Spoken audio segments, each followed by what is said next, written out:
हो आप सब।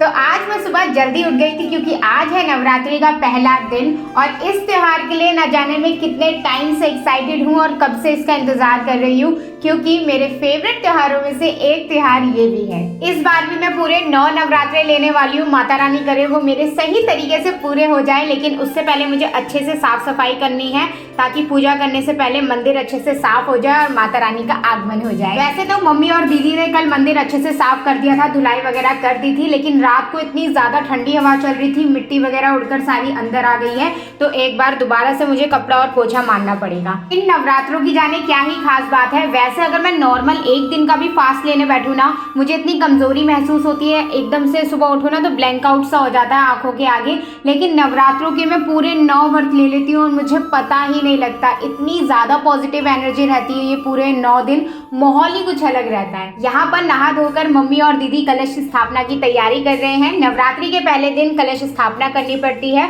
आपको एक लोटे में जल भरना पड़ता है, उसके चारों ओर कलावा बांधना पड़ता है, स्वास्तिक बनाना पड़ता है, उसके बाद आम के पत्ते धोकर उनमें तिलक लगाकर इसमें डालना पड़ता है, फिर नारियल में एक चुनरी बांधते हैं और इसके ऊपर रख देते हैं।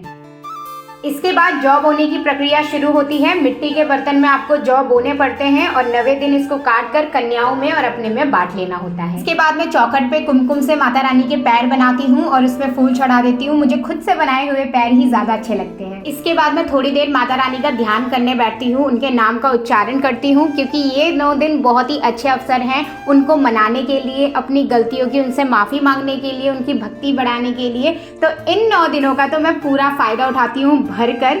इस बार की नवरात्रि में मैंने अपने कंफर्ट जोन से थोड़ा सा निकलकर बहुत चीज़ों को त्यागा है। सबसे पहले मैंने अपने नॉर्मल कपड़ों को हटा दिया है।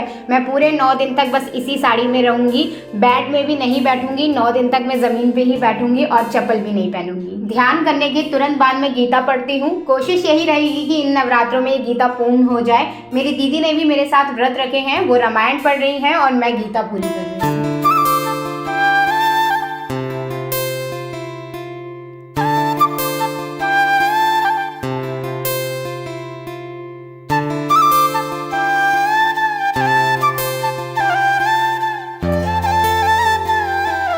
फास्ट लेने का सिर्फ इतना सा मतलब नहीं है कि आप पूरे दिन भर बस भूखे बैठे रहें। फास्ट लेने का एक महत्व ये भी है कि आप जितना हो सके उतना समय भगवान के करीब बिताइए। मुझे माता रानी ने बहुत अच्छा अवसर दिया है कि इस बार मेरी जॉब नहीं है तो मैं घर पर ही हूँ, इसलिए मैं पूरा समय जितना हो सके उनको ही दे रही हूँ।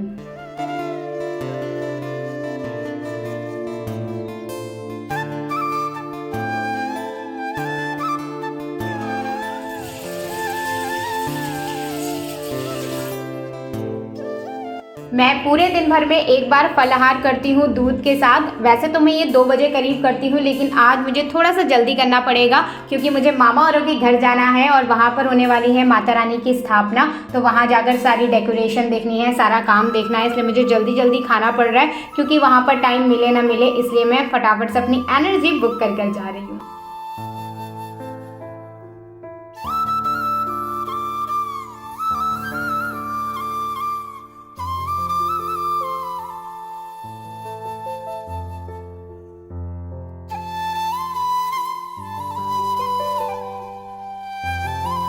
वैसे तो करने वाले बहुत डिफिकल्ट भी करते हैं। वो पूरे दिन भर पानी भी नहीं पीते हैं और रात को खाना भी नहीं खाते हैं, सिर्फ सलाद खाते हैं।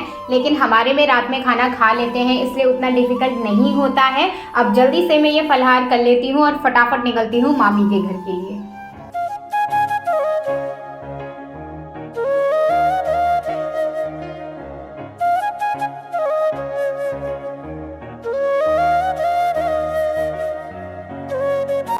आओ जी यूट्यूब वालों, इनसे मिलो जी, ये है मेरी छोटी सी कज़न जी।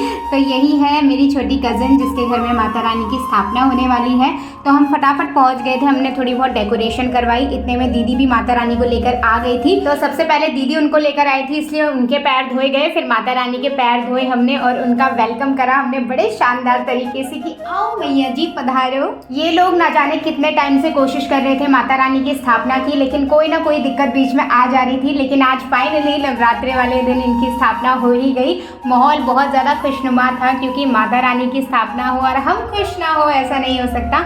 इसके बाद थोड़ी बहुत डेकोरेशन बची थी वो करी। मैंने यहाँ पर भी माता रानी के चरण बनाए। मैं जहाँ जा रही हूँ बस चरण बनाने लग जा रही हूँ, मेरी स्पेशलिटी हो जा रही है इसमें। बहुत ही सुंदर चरण बनाए थे मैंने, उनको फिर फ्लावर से डेकोरेट करा। और अब मैं आप लोगों को अच्छे से माता रानी की पूरी डेकोरेशन दिखाती हूँ, ठीक है।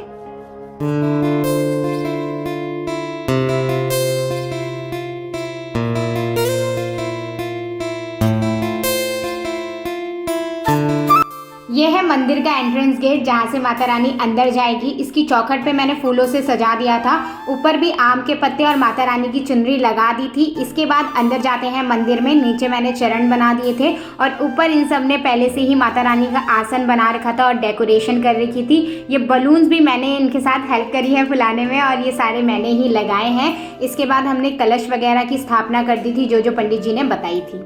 डेकोरेशन करते करते जितने मेहमान थे घर के वो सारे आ गए थे। यहाँ पर मेरी नानी जी बैठी है, मामा जी बैठे हैं और 2-3 आंटियाँ आ रही है कीर्तन की। अभी पूरी मंडली तो नहीं आई है। यहाँ पर मम्मी किचन में थोड़ा सा खाना बना रही थी और मैं आप लोगों को दिखा रही हूँ यहाँ अपना फुल लुक जो मुझे बहुत पसंद आ रहा था।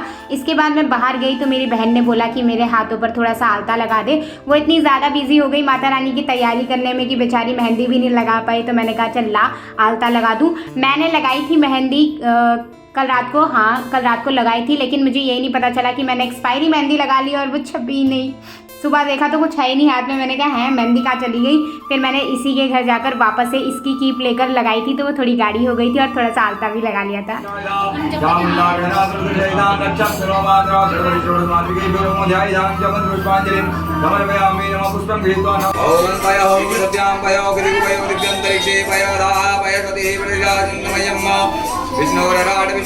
तो यहाँ पर पंडित जी भी आ गए थे और माता रानी का अभिषेक हुआ, उनकी स्थापना की तैयारी हो रही है। तो मामा मामी पूजा में बैठ गए थे।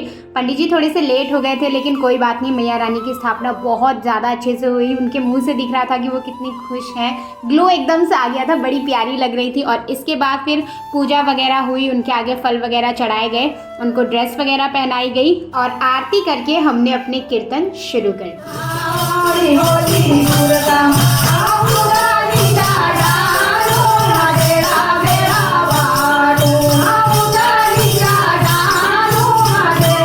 और ये है माता रानी का कंप्लीट लुक। बस इसी तरह माता रानी की हर घर में जय जयकार हो, बस यही इच्छा है हमारी। बड़ा अच्छा लगा सारी चीज़ देखकर। सारा काम भी निपट गया था, कीर्तन वगैरह भी हो गए थे। इसके बाद हमें भी घर जल्दी आना था क्योंकि घर आकर पूजा भी करनी थी और अपना फास्ट भी खोलना था। इसलिए फटाफट से आरती वगैरह करके हम वापस घर को लौट आए। और हाँ, यहीं पर ही अब मैं ब्लॉग को एंड भी करती हूँ। आई होप आप लोगों को वीडियो अच्छी लगी हो। वीडियो अच्छी लगी हो तो पता ही है क्या करना है, वीडियो को लाइक कर देना, चैनल को सब्सक्राइब कर देना। मिलती हूँ आप सबसे बहुत जल्द नेक्स्ट वीडियो में, तब तक अपना ध्यान रखना। ओके, बाय बाय, जय माँ वैष्णो।